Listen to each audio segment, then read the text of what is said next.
Sige na please, isang saglit lang.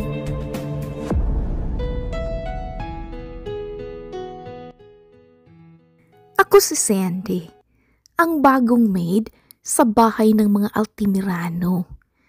At may misyon ako, ang akitin ang anak ng amo ko, si Felix. Nang una ko siyang makita, muntik na akong mapasambit ng, Diyos ko, napaka-perpekto naman ng nilaghang to. Alam niyo, matangkad, matikas at mukhang may dugong Diyos ng Olympus. Pero, ang pinakagusto ko sa kanya, yung mga matang malamlam na parang hindi man lang ako nakikita. Aba, hindi pwedeng ganyan. Kaya, heto ako ngayon. Naka-mini shorts habang naglalampaso sa may sala. Pawisik-wisik pa ng tubig sa sahig para mas gumiling ang balakang ko. Pasulyap-sulyap ako kay Felix na kasalukuyang abala sa laptop niya sa sofa. Pero hindi man lang ako nilingon. Tsa, mahirap palang painitin ang lalaking to. Pero hindi ako sumusuko, no? Hindi ako papayag na hindi niya ako mapansin. Kung hindi uubra ang pasexy, baka kailangan kong mas lumapit ng kaunti. Kaya, kunwari, nadulas ako. Ha? Ay! Napakalakas ang hiyaw ko. At syempre, eksakto akong bumagsak malapit sa paa ni Felix. So, napatingin siya, kunot noo. Pero hindi ko pinalampas ang pagkakataon. Sinapo ko ang aking hita, kunwaring nasaktan, sabay pout ng labi. Aw, ang sakit. Bulong ko, sinadya kong gawing mahina para mapalapit siya. Well, effective naman. Ibinaba niya ang laptop at yumuko. Oh, ayos ka lang? Tanong niya. Malamig pa rin ang boses. Pero at least, napansin na niya ako. So nagpa-cute ako. Iniwas ang tingin na parang nahihiya. Aray, ang tigas kasi ng sahig. Baka may pasa na ako. Sabay haplos sa hita kong medyo nakausli. Tumingin ako sa kanya, kunwari, inosente. Pero may bahagyang tease sa mata ko. Kitang-kita ko ang bahagyang paglunok niya. Ayos ka lang? Ulit niya, pero halatang nag-aalangan. Tumayo siya bigla at bumalik sa laptop niya. Wait, seriously? Tatalikuran mo lang ang ganito kagandang eksena? Wika ko sa isipan. You know, mukhang matatag si Felix, pero hindi niya pa ako kilala, no? FYI, ako si Sandy. At ako ang tipo ng babaeng hindi natatanggihan. Napanguso ko habang nakatingin sa likod ni Felix.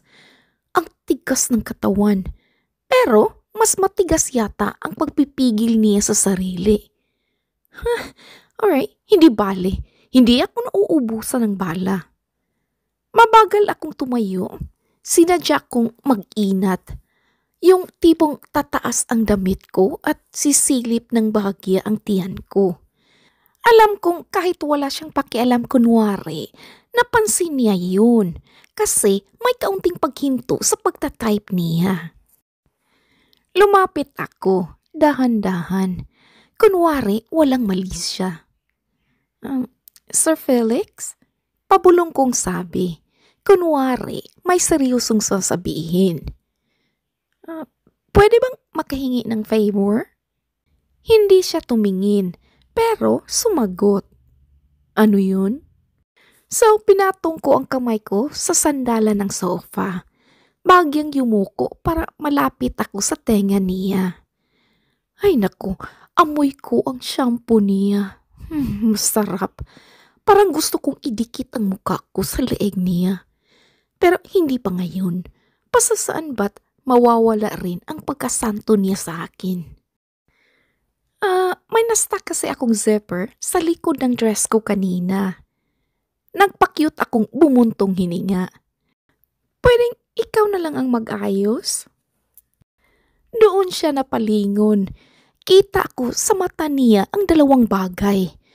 Kunot ng inis at kaunting pag-aalinlangan. Napatitig siya sa akin ng ilang segundo bago mabilis na umiwas ng tingin. Si Yaya na lang ang utusan mo. Pigil kong kinagat ang labi ko. Hindi niya alam na mas lalo lang niya akong ginagame. Gusto niya ng hard to get?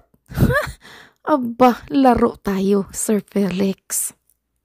Kaya umikot ako sa harap niya at sadya kong inilapit ang katawan ko. Sobrang lapit na halos magdikit ang tuhod namin. Ayaw mo ba talaga akong tulungan?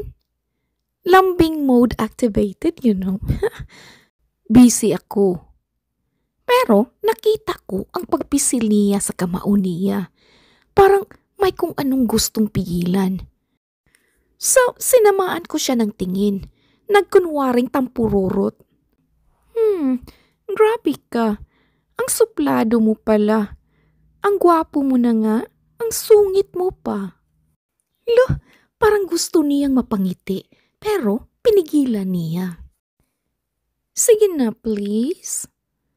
Mas nilambingan ko pa, sabay hawak sa braso niya at bahagyang pagpiga.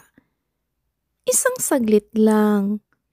Napatiti siya sa akin, parang may kung anong bumabagabag sa isipan niya. At doon ko nakita ang kauna-unahang pagkakataon ang bahagyang pagbitak ng perpektong pader niya. Bigla na lang na may dumagundong na boses mula sa likuran. Ano yung ginagawa mo, Sandy? Napakurap ako at agad na napaatras kay Felix, sabay lingon sa pinagmulan ng boses. Hoy, si Mama! Nakatayo siya sa may pinto. Nakapamewang at ang mga mata niya'y nanlilisik na parang laser na tutunaw sa akin. Napalunok ako. Patay. Sumunod ka sa akin. Ngayon na. Alam kong wala na akong ligtas.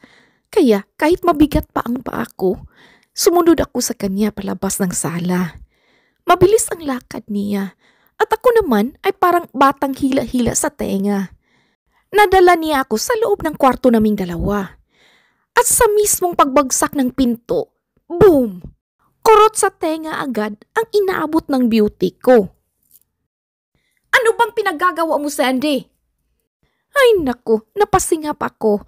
Ang boses ni Mama, umabot yata hanggang kabilang barangay. Napakamot ako ng batok. Kunwari, clueless. Ano pong ginawa ko? Huwag mo akong gawing tanga, ha?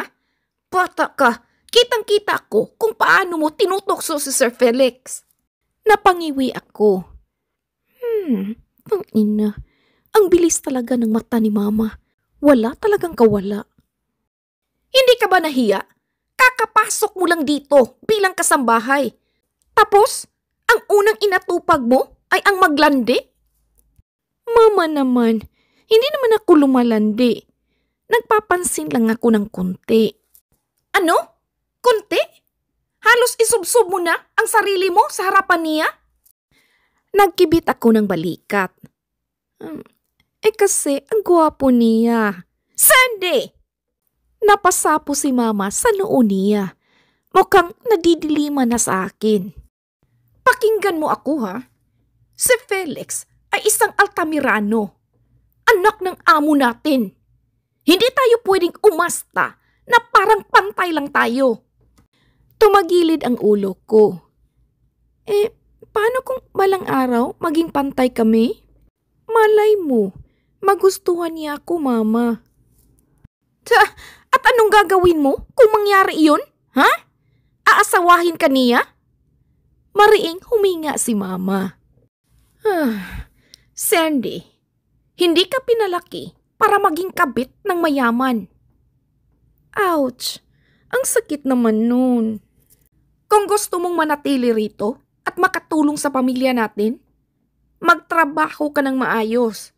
Pero kung ang balak mo lang ay ipahamak ang sarili mo, umalis ka na ngayon pa lang. Natahimik ako. Hindi dahil nadala ako sa sermonya, pero dahil alam kong hindi na ito usapang biro. Nang makitang hindi na ako sumagot, huminga ng malalim si Mama at lumapit. Mas malumanay na ngayon. Anak, ayaw kitang mapahamak. Alam kong gusto mo ng magandang buhay, pero hindi ito ang tamang paraan. Pinilig ko ang ulo ko at lumingon sa bintana. Hindi ko alam kung paano ko ipapaliwanag. Pero iba ang pakiramdam ko kay Felix. Hindi lang basta paghanga. So, simula noong sermon ni Mama, sinubukan kong magpakabait. As in, tudo iwas ako kay Felix. Kung dati, sinasadya kong dumaan sa harapan niya habang naka-mini shorts. Oh gee. Ngayon, mahaba na palagi ang suot ko. Parang madring bagong balik sa kumbento. Dati, kung may pagkakataong maipit siya sa sulok ng sofa, sinasadya kong lumapit ng gusto. Ngayon, ako na mismo ang lumalayo. Parang siya na ang may sakit na nakakahawa. Sa madaling salita, nagpapakabanal ako. And guess what? At hindi ko alam kung bakit biglang napansin ni Felix yun. Nung una, wala lang. Pero habang lumilipas ang mga araw, nahalata ko ang kakaiba niyang kilos. Halimbawa, dati, kahit tumaan ako sa harapan niya ng naka-sexy shorts, hindi man lang niya ako nililingon. Pero ngayon, kahit nakapalda akong hanggang talampakan, sinusundan ako ng tingin. Dati, ako yung lumalapit sa kanya. Pero ngayon, siya na mismo ang lumalapit. Katulad kanina, naglalaba ako sa likod ng bahay. Abala sa pagkukusot, nang may tumatayong anino sa harapan ko. Ba't parang iniwasan mo ako? Napapitlag ako. Si Felix, nakatayo roon, nakapamulsa at nakakunot noo. Ako? Hindi naman kita iniiwasan, sir. Talaga? Tinaas niya ang isang kilay. Dati, halos dikit ka sa akin. Ngayon, ni hindi mo ako matingnan ng diretso. Patay. Kumuha ako ng damit mula sa batya at kunyaring mas abala sa pagkukusot. Busy lang ako, sir. Maraming gawain. Hindi siya umalis. Mas lalo pa siyang lumapit. Dahilan para maramdaman ko ang init ng katawan niya. May ginawa ba akong mali? Dahan-dahan akong napalunok. Tangina naman. Felix, bakit ngayon ka pa nagka-interes? Kahit hindi ko siya nililingon, ramdam ko ang titig niya sa gilid ng muka ko. At hindi ko alam kung anong sumapi sa kanya. Pero bigla niyang hinawakan ang braso ko. Hindi mahigpit, pero sapat para mapatingin ako sa kanya. At doon ko lang napansin kung gaano siya kaseryoso. Sandy, kung may ginawa akong mali, sabihin mo. Uy, Diyos ko. Dati, gusto kong mapansin niya ako. Pero ngayon, nakukuha ko na ang atensyon niya. Bakit parang ako ang tinutukso? Biglang parang natuyo ang lalamunan ko. Hindi ako makapagsalita. Hindi makagalaw. Ang init ng palad ni Felix sa braso ko. At kahit hindi niya ako hinigpitan, pakiramdam ko'y nakakulong ako sa presensya niya. Uy, dati, ako ang laging lumalapit. Ako ang humahanap ng paraan para matukso siya. Pero ngayon na ako na mismo ang umiiwas, siya naman ang hindi bumibitaw. Hala, ang haba ng hair ko. Sir, wala po akong ginagawang mali. Sagot ko, pilit na binabalik ang boses ko sa normal. Pinilit kong ngumiti, pero Kahit ako mismo, ramdam kong pilit iyon. Busy lang po talaga ako. Hindi siya kumibo. Imbis, dumaan ang tingin niya sa mukha ko na parang hinuhuli kung nagsisinungaling ako. Kung wala akong ginawang mali, bakit hindi mo na ako matingnan sa mata? Tangina, tama siya. Ni hindi ako makatingin ng diretso sa kanya. Kaya, kahit pilit, ginawa ko. Sinubukan kong itaas ang tingin ko at salubungin ang titig niya. Pero maling-mali ang desisyon kong yun. Kasi sa sandaling nagtama ang mga mata namin, parang may sumiklab na kung anong init sa loob ko. Ay naku, hindi na itutulad ng dati na ako lang ang naglalaro. Na ako lang ang tumutukso. Ngayon, para akong binalikan ng karma. At si Felix na mismo ang may hawak ng baraha. At that time, hindi ko na namalayan na parang napahigpit ang hawak niya sa braso ko. Hindi masakit, pero sapat para mas lalong lumapit ang katawan ko sa kanya. Sandy, Ania, mababa ang boses na parang bumubulong lang. May tinatago ka ba sa akin? Napakislot ako, pilit na hinila ang braso ko palayo. Sir? Baka makita tayo ni Mama. Siya ang nasa kusina, diba? Wala siyang makikita. Napalunok ako. Hindi ito pwede, Hindi ito tama. Hindi ito ang usapan. Ano bang gusto mong sabihin, sir? Pilit kong pinapanatili ang poses ko na normal. Kahit pakiramdam ko'y may kung anong nakabaras sa lalamunan ko. Hindi siya agad sumagot. Pero ang sumunod niyang ginawa, mas lalong nagpahina ng tuhod ko. Kasi bigla niyang inaangat ang kamay niya. At sa isang iglap, naramdaman ko ang daliri niyang dumampi sa baba ko. Bahagyang tinaas ito, forcing me to look up at him. Diyos ko, halos pigil ko ang hininga ko. You know, ikaw ang naunang lumapit. Pero bakit ngayon? Parang ikaw ang umuurong. Hala. Sino ang nagsabing ganito dapat ang mangyari? Bakit parang siya na ang tumutukso ngayon? Dahil wala akong masagot, bahagi akong tinabig ang kamay niya at mabilis na lumayo. Hindi ko na siya nilingon.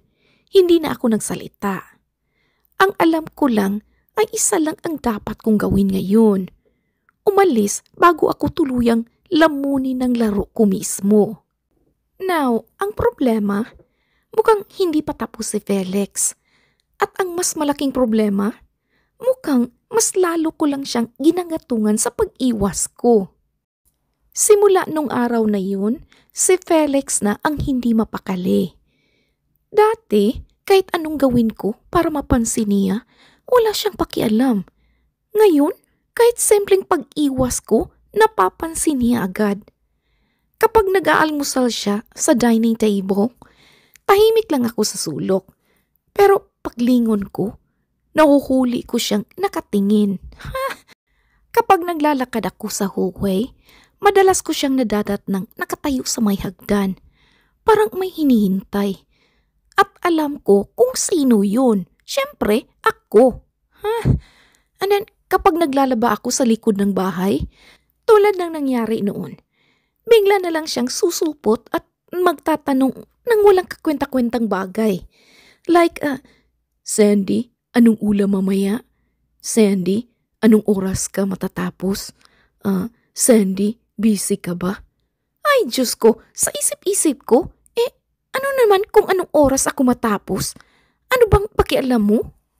Pero syempre, hindi ko naman siya pwedeng singhalan, lalo na't iba ang tingin niya sa akin ngayon.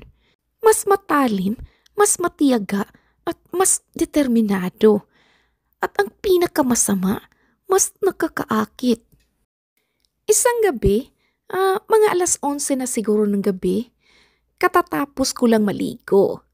Naka-t-shirt lang ako at manipis na shorts habang nagpapahid ng lotion sa binti. Nang biglang may kumatok sa kwarto. Dahan-dahan, lumapit ako sa pinto. Sino yan? Walang sumagot, pero naramdaman kong hindi umaalis ang tao sa labas. So, dahan-dahan kong binuksan at halos mahulog ang kaluluwa ko nung makita ko kung sino. Si Felix iyon. Nakatayo sa may pintuan. Nakasando at pajama lang. Pero parang ang init ng presensya niya. Yung tipong kahit malamig ang hangin sa labas, parang biglang uminit ang paligid. Sir Felix, anong ginagawa mo rito? Baka makita tayo ni Mama. Busy siya sa kusina. Putol niya. Napalinga-linga ako kasi baka may makakita pero tahimik naman ang buong bahay. Anong kailangan mo? Mahina kong tanong kahit ramdam kong hindi ko na gusto ang sagot. Hindi siya agad nagsalita pero sa halip na sumagot, isang hakbang siyang lumapit. Hanggang sa hindi ko na namalayang pumasok na siya sa loob ng kwarto ko. Ay Diyos mio Marimar. At bago pa ako nakapagprotesta, mabilis niyang sinara ang pinto sa likuran niya. So napaatras ako. Sir? Sandy, bulong niya. At sa sumunod na segundo, bago pa ako makatakbo, bago pa ako makaisip ng kahit anong palusot, hinawakan niya na ang pewang ko. Bakit ka umiiwas? Napasinghap ako. Sir? Magsinungaling ka ulit. Tingnan natin kung makakalusot ka. Bulong niya, mas malapit at mas mapanganib. Pilit kong pinigilan ang mabilis na tibok ng puso ko. Hindi pwedeng ganito. Dapat akong lumayo. Dapat akong umatras. Pero ang tanong, bakit hindi ko kaya? Ay naku, bago ko pa man mahanapan ng sagot ang sarili ko, naramdaman ko na lang ang labi niya sa leeg ko. Mainit, mapusok, at walang alinlangang sinisindihan ang apoy na matagal kong gustong pasiklabin. Hanggang sa tuluyan na akong bumigay. At nung gabing yun, hindi na ako ang tumutukso. Si Felix na. At mas mapanganib siyang maglaro. Nagpanting ang tenga ko sa init ng hininga ni Felix sa leeg ko. Para akong nakalutang sa pagitan ng tamang desisyon at matagal ng tinatagong pagnanasa. Dapat akong tumigil, Dapat akong lumayo. Pero nung hinila niya ako palapit, nung naramdaman ko ang init ng katawan niya laban sa akin, alam kong wala nang atrasan to. Sandy, mahina ang boses niya, pero ramdam ko ang bigat ng bawat salitang binibigkas niya. Gusto kong sumagot. Gusto kong sabihin sa kanya na hindi ito tama. Pero paano ko sasabihin yun kung mismong mga kamay ko ay kumakapit na sa balikat niya? Mabilis ang sumunod na nangyari.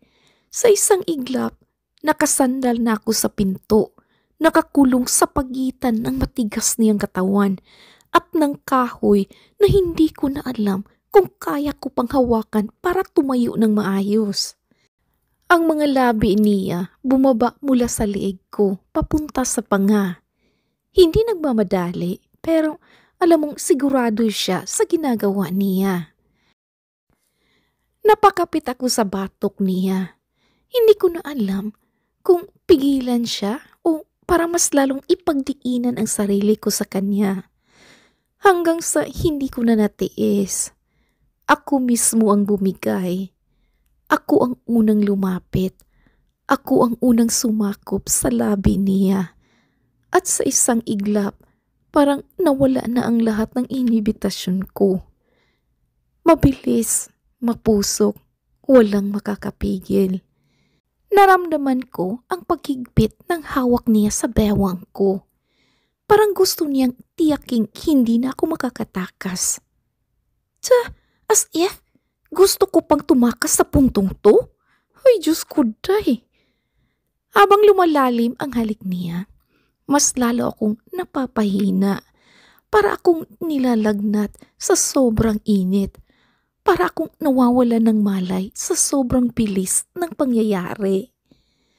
At nung binuhat niya ako papunta sa kama, doon na tuluyang kinalimutan ang lahat ng sermon ni Mama.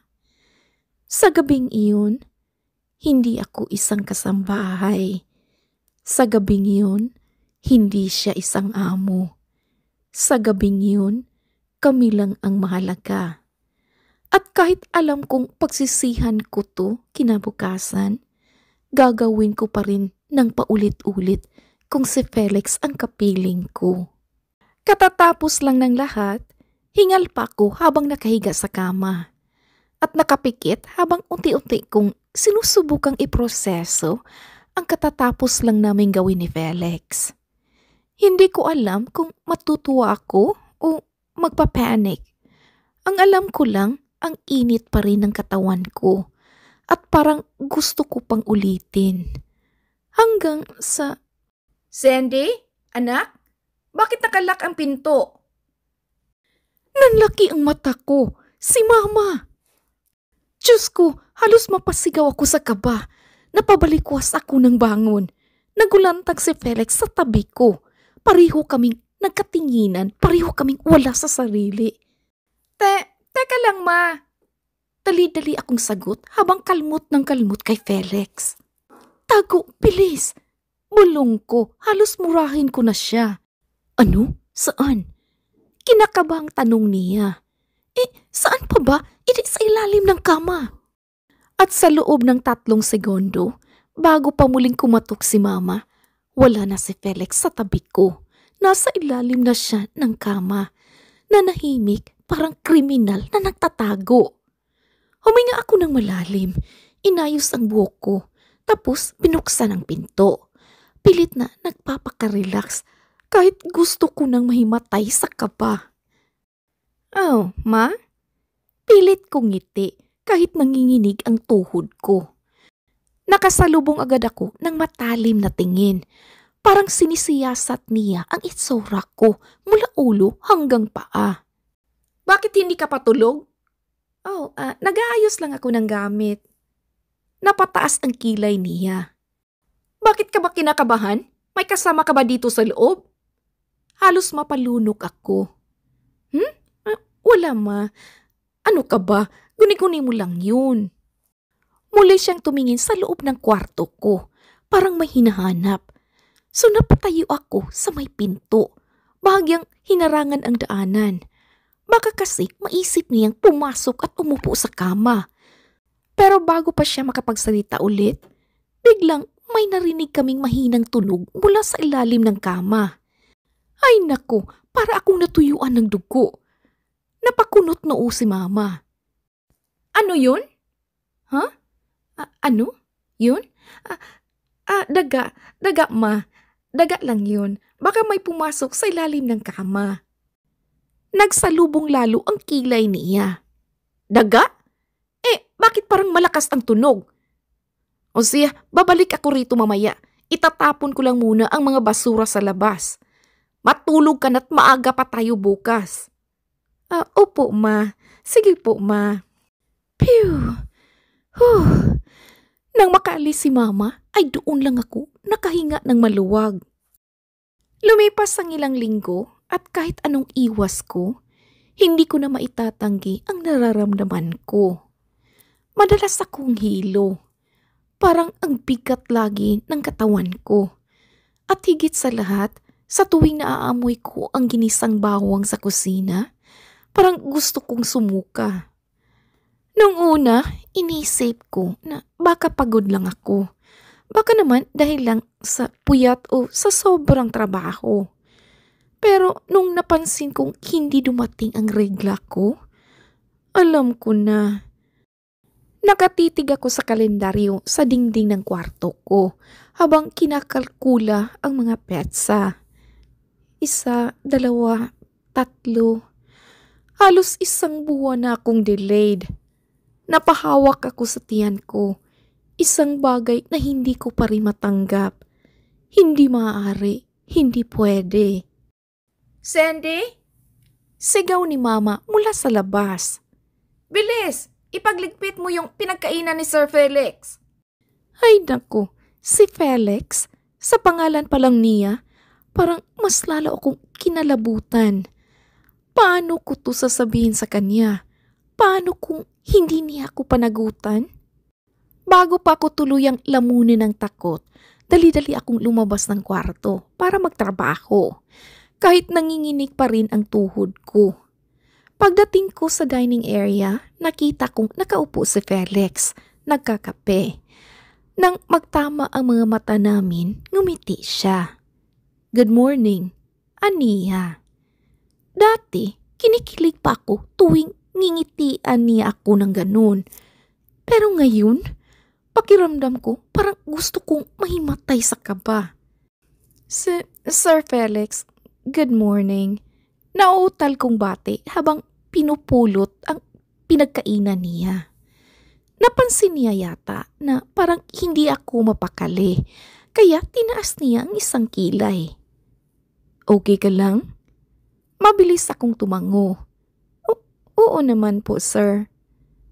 Pero halata sa mukha niya na hindi siya kumbinsido. Parang namumutla ka. May sakit ka ba? Wala po. Baka gutom lang. Tumango siya pero hindi inalis ang titig niya sa akin. At bago pa ako makaalis, bigla siyang nagsalita. Pwede ba kitang makausap mamaya? Napatigil ako, napalunok. Bakit? May kutob na ba siya? Ngumiti siya. May gusto lang akong itanong. Nagpigil ako ng hininga bago dahan-dahang tumango. Okay, upo sir. Sabay talikod, mabilis akong umalis. Pero hindi ko napigilan ang kaba sa dibdib ko. Oh my gosh, maya-maya magkakaalaman na. At hindi ko alam kung handa na akong marinig ang sagot niya. Nakatayo ako sa likod ng malaking puno sa garden. Malamig ang simoy ng hangin, pero para akong nilalagnat sa kaba. Hindi ko alam kung kaya kong harapin si Felix. Nang dumating siya, naka-t-shirt lang at pajama. Halatang relax. Pero nang makita niya kung parang estatwa sa gilid, lumapit siya agad. Hey, Aniya, hawak ang bewang ko. Parang takot na takot ka naman. Hindi kita kakainin. Anong gusto mong pag-usapan natin? Tanong ko na hindi makatingin ng diretso. Pinagmasdan niya ako bago siya sumagot. Gusto kong ipakilala ka sa parents ko. Parang huminto ang mundo ko saglit. Ano daw? Hindi pwede. Hindi pwede, Felix. Hindi tayo pwedeng magpakilala sa parents mo. Kumunot ang noo niya. Bakit naman? Napakagat ako sa labi ko. Hindi ko pa kayang sabihin. Hindi ko pa kayang aminin na buntis ako. Felix, hindi tayo talo. Maid lang ako. Ikaw ang anak ng amo ko. Hindi tayo bagay. Humakbang siya palapit. Hinawakan ang mga kamay ko. Sandy, anong sinasabi mo? Anong maid? Wala akong pakialam sa status mo. Pero umiwas ako. Hindi lang yun, Felix. May isang bagay kang hindi pa alam. Nakita kong napuno ng kaba ang mukha niya. Ano? Huminga ako ng malalim, saka ko siya tinitigan. Buntis ako. Nanlaki ang mga mata niya. Kitang-kita ko kung paano siya natulala. Ilang segundo siyang walang masabi. Parang hindi niya alam kung paano magre-react. Kaya hindi ko kayang humarap sa pamilya mo. Mahina kong bulong. Baka lalo lang akong hindi tanggapin. Baka isipin nilang, Sandy, putol niya. Mas mahigpit ang hawak sa kamay ko. Tanggap kanila. Napatingin ako sa kanya. Ngumiti siya, sabay hawak sa pisngi ko. Alam mo bang matagal ka nang napapansin ni Mama? Minsan nga, nasabi niya sa akin na mabait ka, masipag at maalaga. Sabi pa niya, kung hindi lang kita maid, matagal na sana kitang niligawan. OMG! Hindi ako makapaniwala. Felix. Yap, at ngayon may anak na tayo. Hinawakan niya ang tiyan ko. Sobrang ingat na parang isang kayamanang dapat ingatan. Wala nang makakapigil sa akin na ipakita ka sa kanila. Hindi ko itatago ang anak ko, lalo na ang babaeng mahal ko. Yanawa, naiiyak ako sa narinig ko. Sigurado ka? Ngumiti siya at hinalikan ang noo ko. Ano ka ba? Magdududa ka pa sa akin? At sa unang pagkakataon, kahit maraming kaba at takot sa puso ko, pakiramdam ko magiging maayos ang lahat. Nakahawak ako sa kamay ni Felix habang papasok kami sa loob ng malaking dining hall ng bahay nila. Nandoon na ang parents niya. Nakangiti lang silang dalawa habang hinihintay kami. Sa kabilang side ng mesa, nandoon si Mama. Halatang hindi pa rin siya makapaniwala sa nangyayari. Sandy, umupo ka. Sabi ng mami ni Felix, sabay turo sa upuang katabi niya. Nagkatinginan kami ni Felix bago ako dahan-dahang umupo. Tahimik ang lahat saglit. Ramdam ko ang kaba sa dibdib ko. Lalo na nang magsalita na ang daddy ni Felix. Hindi namin alam na may relasyon pala kayo ni Felix. Napayuko ako nag-aalangan. Pasensya na po. Pero laking gulat ko nang bigla siyang ngumiti. Anak, kung masaya kayo, wala kaming problema. Oh my gosh, napapuntong hininga ako sa sobrang ginhawa. Hindi ko akalain na magiging ganito kadali ang pagtanggap nila. Lalo na't may apo na pala kami. Dagdag ng daddy ni Felix sabay tawa. Napangiti si Felix at hinawakan ang kamay ko sa ilalim ng mesa. Thank you, Mom, Dad. Sa isang sulok, napansin kong tahimik lang si Mama. Hindi ko alam kung natutuwa siya o hindi. Mama? Mahina kong tawag. Napatingin siya sa akin at doon ko lang napansin na namumula na pala ang mata niya. Parang pinipigilan ang luha. Pasensya ka na anak. Hindi ko akalain na malalaman kong magiging lula na ako ng ganito kabilis. Natawa ng bahagya ang mami ni Felix. Ay, huwag kang mag-alala, Aida. Magpapakasal naman sila agad. Nanlaki ang mata ko. Huh? Tumawa ang daddy ni Felix. Bakit? Hindi mo ba gusto? Hindi naman po sa ganun. Pero napatingin ako kay Felix na nakangiti lang. Biglaan po yata. Ano pa ba ang hihintayin niyo? Hindi na rin kayo bata. Pinag-usapan na namin ni Aida at sang-ayon siya na ayusin na natin ang kasal. Napatingin ako kay Mama at tumango siya. Ngayon ko lang napagtanto kung gaano kaseryoso ang lahat.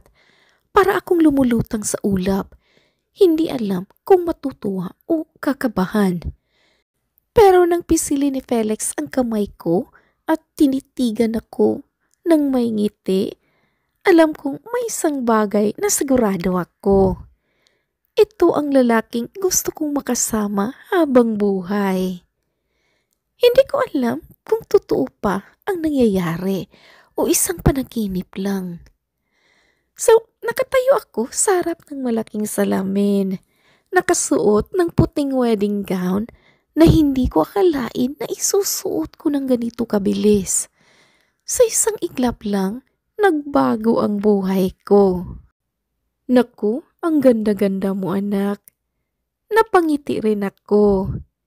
Ma, hindi ko alam kung kakayanin ko to. Hindi ka iiwan ni Felix at hindi ka rin namin iiwan. Masaya ako para sa iyo, anak. Napayakap ako sa kanya. Ramdam ang init ng yakap ng kaisa-isang taong sumusuporta sa akin mula pagkabata. Sandy, may tumawag mula sa pinto, ang mami ni Felix. Ready ka na?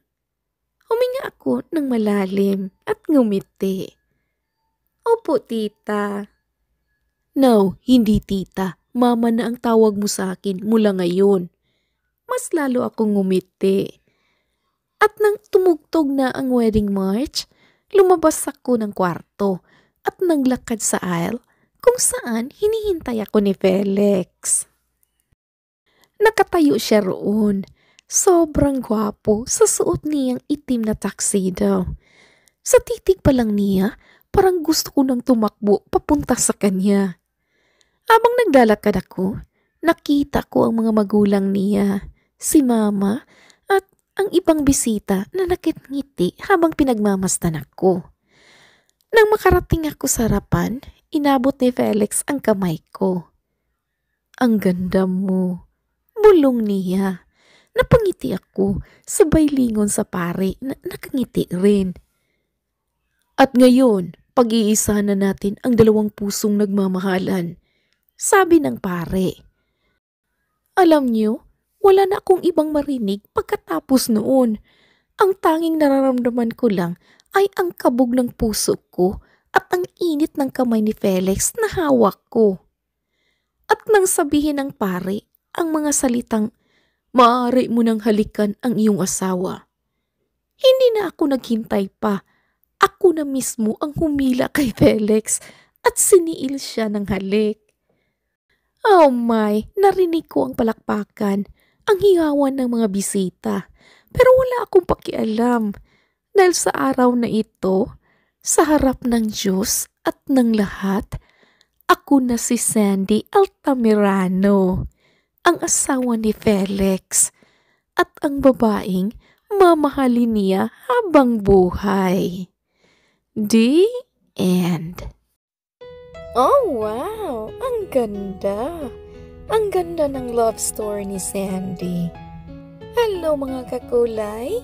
I hope you enjoyed this lovely story. Maraming salamat po for listening here sa Kulay TV. I would like to thank my BFF, Celine Borges, for taking this video. Currently, Celine and her husband, they are cruising to Bahamas. Oh my, sana all. Thank you, Celine and Tom. Enjoy your vacation.